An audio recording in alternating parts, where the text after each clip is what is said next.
Hoje vamos falar sobre Davi. E eu tenho certeza absoluta que você já ouviu algumas coisas sobre esse homem, mas nada se aproxima do que iremos mostrar nesse vídeo. Vamos entender como ele conseguiu ser tão especial aos olhos de Deus e o que podemos aprender com a sua devoção. Eu já estou ansioso para te mostrar o conteúdo que preparamos hoje. Vamos nessa? Olá, seja bem-vindo ao canal Ideal Life. E aqui você irá encontrar de forma simples e fácil respostas para equilibrar as 7 áreas da sua vida. E o tema de hoje está imperdível. Vamos falar sobre Davi e a sua vida de fé e adoração, revelando as lições que ele deixou na sua longa trajetória de vitórias. Mas antes de prosseguirmos, temos uma notícia incrível.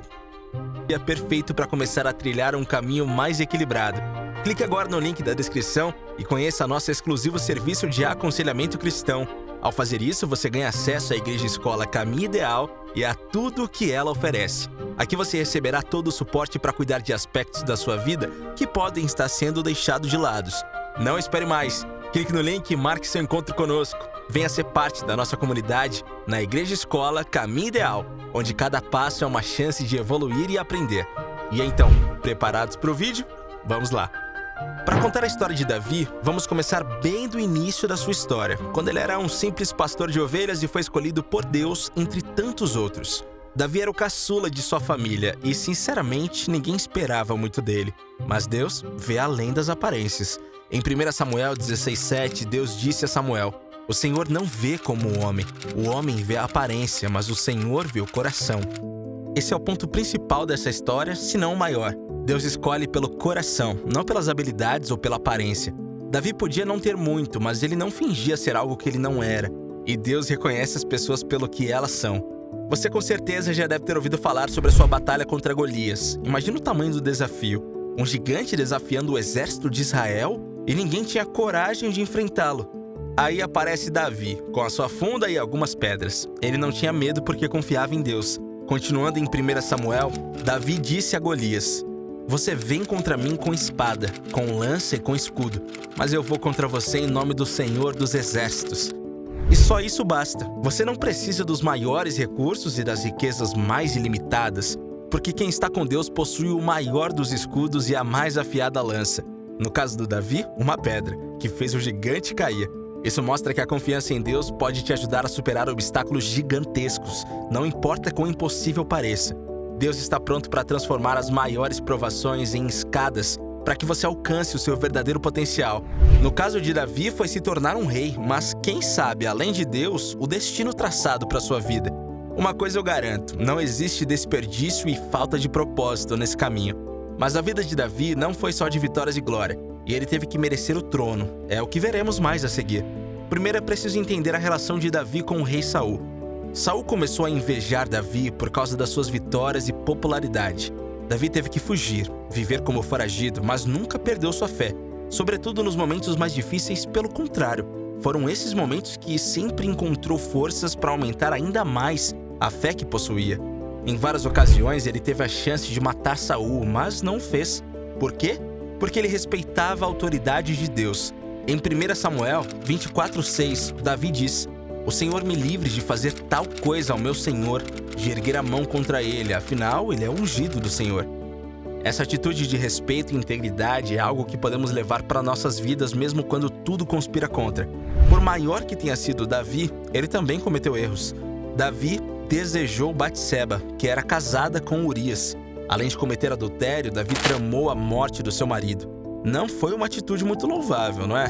Mas o que se destaca aqui é a reação de Davi quando o profeta Natã o confrontou. Em 2 Samuel 12:13, Davi admite: "Eu pequei contra o Senhor." Ele não se escondeu, não tentou justificar, ele se arrependeu verdadeiramente em seu coração. Todos erramos, mas o arrependimento sincero e a busca pelo perdão de Deus é o que nos coloca de volta no caminho certo.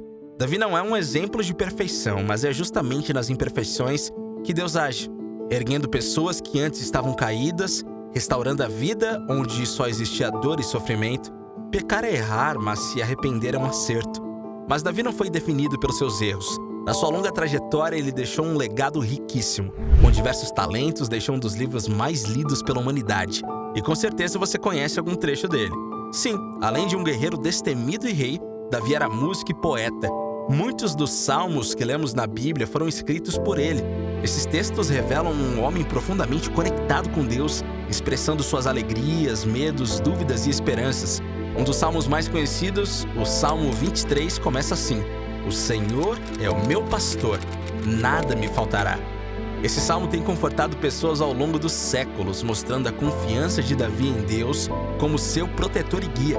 A arte de Davi não era apenas algo que ele fazia para se expressar, mas um meio de se conectar com Deus e inspirar outros a fazerem o mesmo. Como você tem vivido a excelência que Deus espera de cada um de nós? Como a sua vocação se conecta intimamente com a visão divina para o seu futuro? Enquanto você analisa a sua rotina, reflita o impacto desse salmo para a sua vida. Refletir as expectativas de Deus é eternizar nossa passagem aqui na Terra, deixando um legado que não se cessa com o tempo. Davi se estabeleceu como um líder à frente do seu tempo. Ele tinha um sonho de construir um templo para Deus, um lugar de adoração permanente. Embora Deus tenha dito que seria o seu filho a realizar tal feito, o sábio rei Salomão, já abordado aqui no canal, a preparação e a paixão de Davi por esse projeto mostram sua dedicação a Deus e ao seu povo. Foi ele que organizou tudo. Em 1 Crônicas 28, do 2 ao 3, Davi disse ao povo: "Eu tinha no coração o propósito de construir um templo como lugar de repouso para a Arca da Aliança do Senhor, para o estrado dos pés do nosso Deus. Fiz os preparativos para construí-lo, mas Deus me disse: você não construirá um templo em honra ao meu nome, pois é um guerreiro e derramou sangue." Mesmo não sendo o construtor, sua visão e preparação foram fundamentais para que a obra fosse concretizada no futuro, mostrando de novo que viver diante das expectativas de Deus permite que criemos um legado permanente e que influencia gerações. O amor e as promessas de Deus não se esvai. Se esperas algo de Deus, reconheça o que você tem feito também. Quais as suas contribuições para a sua obra? Mas antes de responder essa pergunta, me conta, já deu like aí no nosso vídeo hoje?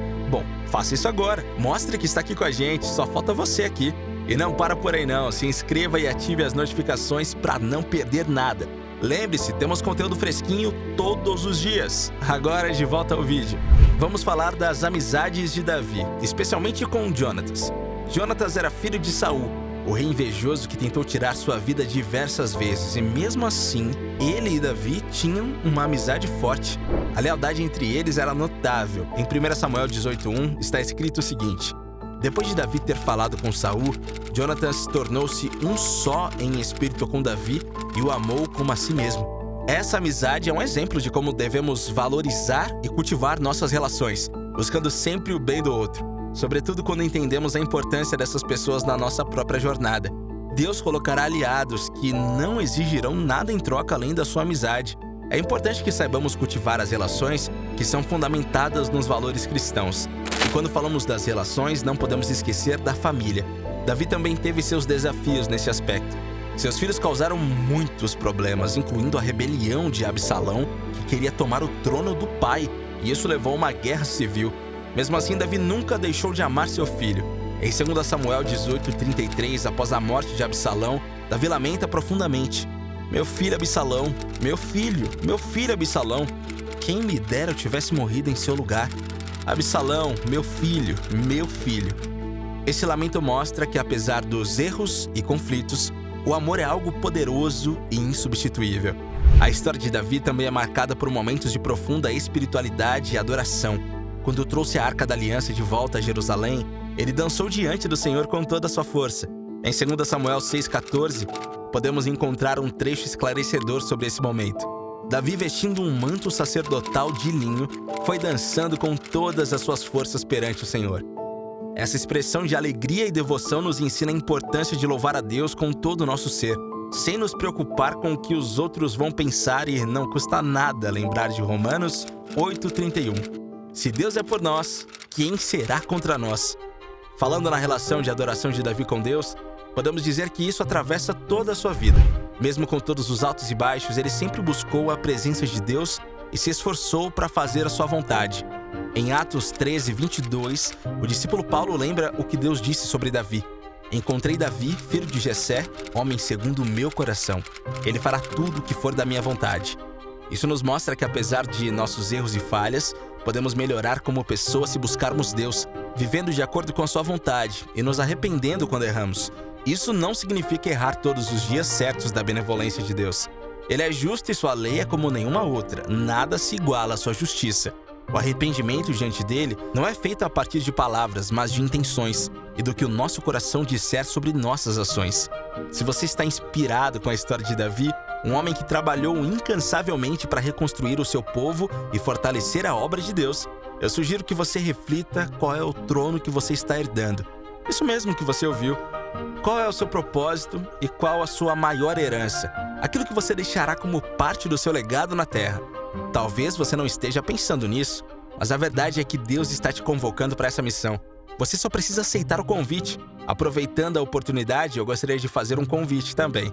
Curta o vídeo, se inscreva e ative as notificações. Nós queremos que você faça parte do nosso canal. Todo dia você encontra algo novo por aqui. Obrigado e até o próximo vídeo.